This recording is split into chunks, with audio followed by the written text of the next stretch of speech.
we're going to stick on producing the same level of production with different levels of inputs. Then we're going to have ISO cost. So we're going to have a similar thing with ISO cost as budget constraint. It's a little different.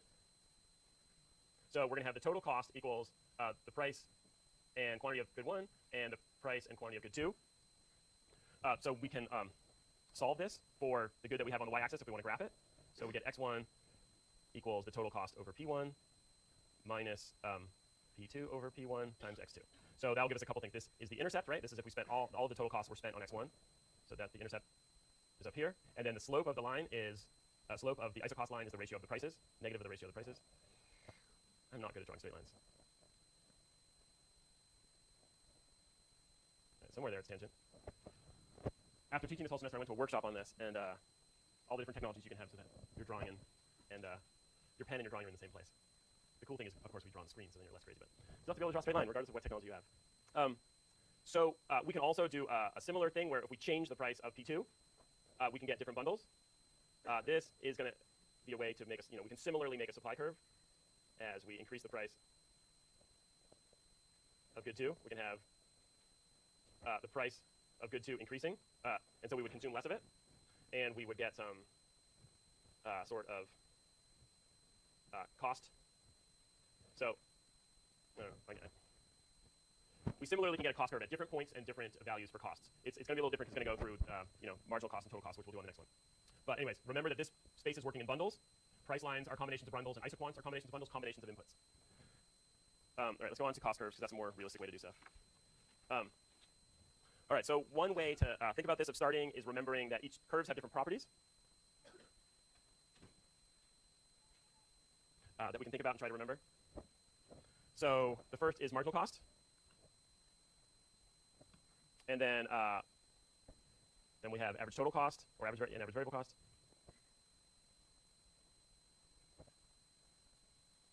And then there's some average fixed cost. That should go down.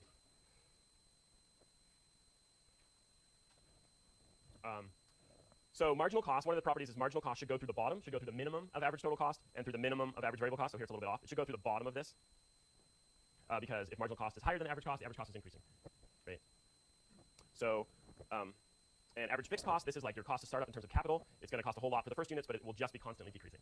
The difference between average total cost and average fixed cost and average variable cost should be average fixed cost. So these should be getting closer and closer together as average fixed cost goes lower and lower. Average total cost is the sum. This plus this should equal this. Should equal this total amount. The difference between these two should equal average fixed cost. Yeah? Start at the same point? No. Like, is that just a weird figment of my curve? A lot of weird things can happen down at the lower numbers. All right, so I'm going to get rid of fixed cost for now. We'll stick with these. And then if we are a price taker, we are just one firm in the industry. There's an industry supply, industry and demand, a total market supply, total market demand. There's some price that's going to come in, some price signal that's going to come in from the market. It's external to us because we're a price taker. And then we set price equal to marginal cost to figure out how much to produce, how much to sell, right? So the price was 75. We're a price taker. We figured out that we want to produce 100 units. There's two other points that we could go over. Is the point where average total cost crosses the marginal cost and where average variable cost crosses the marginal cost. This is what we would call the shutdown point. And this is the point which we start to get a profit above that. This way, profit is great, profit is positive. This way, we don't have any profit. The reason the shutdown point is down here is because in this area, we're paying off some of our fixed costs. We're going to stay open and pay off some of our fixed costs. The supply curve for this firm is the marginal cost curve above the shutdown point. So the marginal cost curve all the way here is the supply curve for this firm. And if we have many firms, that would multiply out to the supply curve for the whole industry. I'll clean this up a little bit without destroying any big ones. All right, so we have this quantity that we've taken the market price, and then we go down to our cost curve, and this is how much it cost us to produce that many units. This is the cost to produce Q star. We have this Q star that we've chosen. And then we could have profits equal to total revenue minus total cost. The total revenue is going to equal the price per unit, 75, times the total number of units, price times quantity. The total cost to us is from a cost function to produce Q star. It's also graphically in this picture, it's average cost at Q star times Q star. So also in this picture, we could say profit equals the price minus the average cost times the quantity, right? So the price minus this average cost number. This is actually an average cost because this is dollars per unit. This is units. Price minus this average cost number times the total quantity, right? So total revenue is this big square here. Total cost is this lower square here. And total revenue minus total costs gives us this small rectangle on top, which is profits. So, and I hope for this whole set, we can go to problem set 3, where we did a spreadsheet of costs. And we thought about what this is, a whole cost structure inside a firm. We can also think about this profit square shrinking down to 0. If we got down to this point, this profit square would shrink down to 0 because price minus average cost would go away.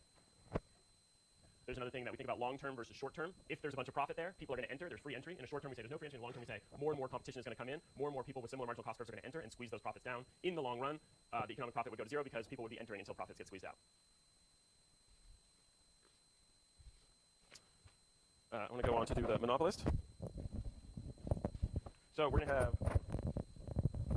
similar curves. We're going to have similar marginal cost curves. But now there's not a market out there. There's not a supply and demand from a market. This monopolist is the single person that's supplying all of the supply to the whole market.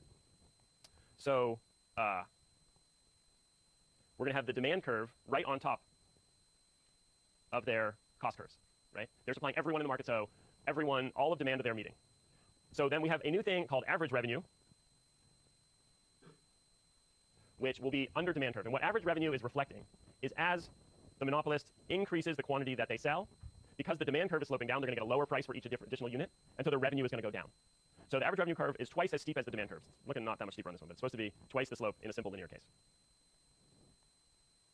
Oh no, sorry, this is supposed to be marginal revenue. The demand curve is the average revenue. The marginal revenue curve is twice as steep. This is new that we have this marginal revenue curve though. Before, price was equal to the average revenue, but now we have a marginal revenue. Now we have a place where marginal revenue and marginal cost cross, that the monopolist can decide where to produce at. So in a full equilibrium case, demand would equal to the supply curve, and we would be out here. But now we have the monopolist is going to restrict how much they sell to where marginal revenue equals to marginal cost. And at this quantity, they can charge a price up here on the demand curve. So this is the monopolist price. Here's where an equilibrium price would have been. And they're going to only have to pay down here to average cost to produce those. So there's a big chunk here. Say this is their variable cost down here. This is monopolist profit by restricting supply. So there's a big amount of producer surplus up here. And the consumer surplus is a lot smaller. The consumer surplus would have been this whole triangle. The consumer surplus is a lot smaller. It's reduced by this whole trapezoid by having the supply restricted by the monopolist. Consumers are able to get less at a higher price. We talked through this a little bit. So there's ways you can say price discrimination. Can you segment your market out? Or market segmentation? So can somebody selling into a market separate out the different kinds of consumers out? That to the extent that they can set different prices for people that want, you want the platinum level, we'll get you up here. You want the gold level, we'll get you down here. You want the economy choice package, we'll get you down here. So price discrimination, market segmentation are ways to reduce consumer surplus by segmenting the market and charging different prices for different quantities. All right, so that's wrapping up costs. And then we move on to pollution. So this was first motivated in the book by gasoline, right? So we have some private marginal cost to supply gasoline. Drill it, ship it, refine it. There's a cost curve to supply gasoline to the market.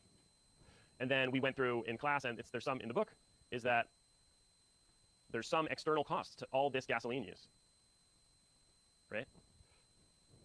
This is our quantity. This is dollars per quantity. There's an external cost to gasoline use. People get in wrecks, people go to the hospital, kids have asthma. There's a whole bunch of different effects of using so much gasoline. Our economy is really gasoline intensive per capita, per unit of GDP. The planet's warming. There's a whole bunch of external costs. So if we add this external cost onto the private cost, we're going to have a new marginal cost curve up here. That's going to be the social marginal cost curve, right? That takes these externalities into effect. So if we have some sort of demand curve, we started out at a point where the private marginal cost is equal to the demand curve. But it turns out that we have all these externalities going on, and we're not at the efficient point. If we fully priced in all these externalities that this consumption of this good gave us, we should be at this point where social marginal cost is equal to demand. So, and this would correspond to a higher price. P22. If we are out at this point where the externalities aren't priced in, we have a deadweight loss triangle from being at the inefficient point. Right? Here's the socially efficient point. Here's our private efficient point, and here's all these costs these external costs that society is having to pay by not being at the efficient point. So what would it take to get to a new equilibrium? How can we get to this new equilibrium at the socially efficient point? And a big one for us is how do we measure these externalities? How do we come up with this, at every quantity, what are these external costs? For each quantity, can we say what an external cost is? And how do we get to construct a social marginal cost that has like the price of externalities in it? A lot of what we're doing in environmental economics is thinking up and measuring and sort of trying to make credible price schedules for the externalities. Yeah.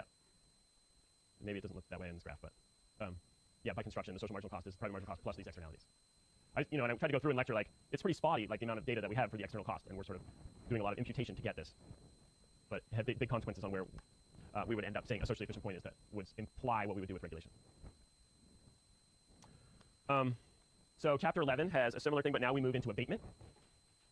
So we got to be careful because we move back and forth. Abatement is negative of pollution, or the amount of cleanup. Amount reduced, amount cleaned up. Go away. Okay, so another graph, we're going to have dollars per quantity and quantity. But now we have this quantity being our quantity of pollution. And in this direction, we're going to have abatement, the amount that we clean up our pollution, the amount that we reduce our pollution. So these graphs get a little tricky there. We think that our marginal cost of abatement is going up, like most marginal costs. That's why it's helpful to think about abatement. The first units that we clean up are low cost. We have ways to just change our production process or something. The more we clean up, the more and more expensive it is to our industry. Usually in these, there's some sort of full amount. Like this is the full amount of pollution that we currently do. They're sort of implied in some of the graphs. If you look in chapter 11 and chapter 12, there's some full amount. I'll put it back, but if you there's some where it's like marginal cost of abatement goes like this, and this is this where this would be the full amount of abatement, full amount of pollution that we have to clean up.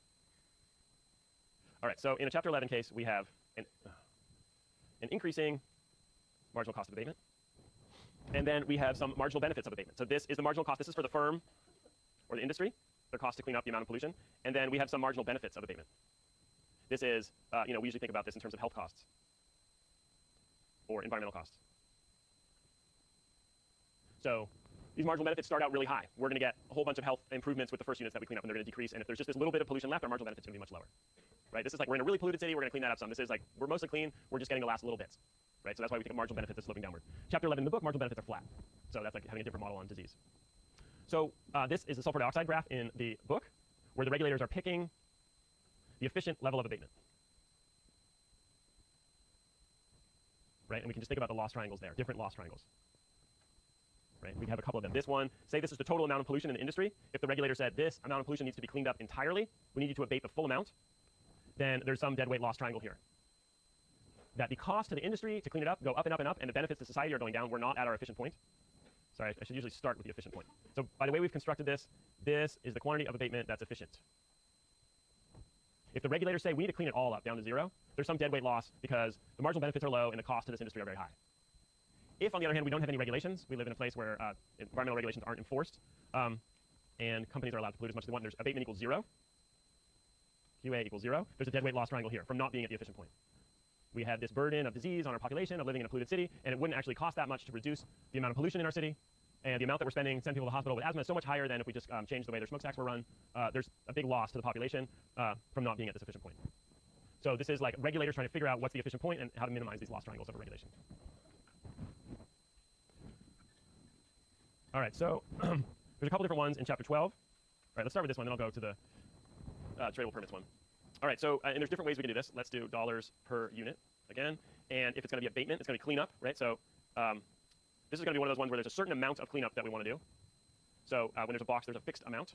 So this will say this is the abatement in sector 1.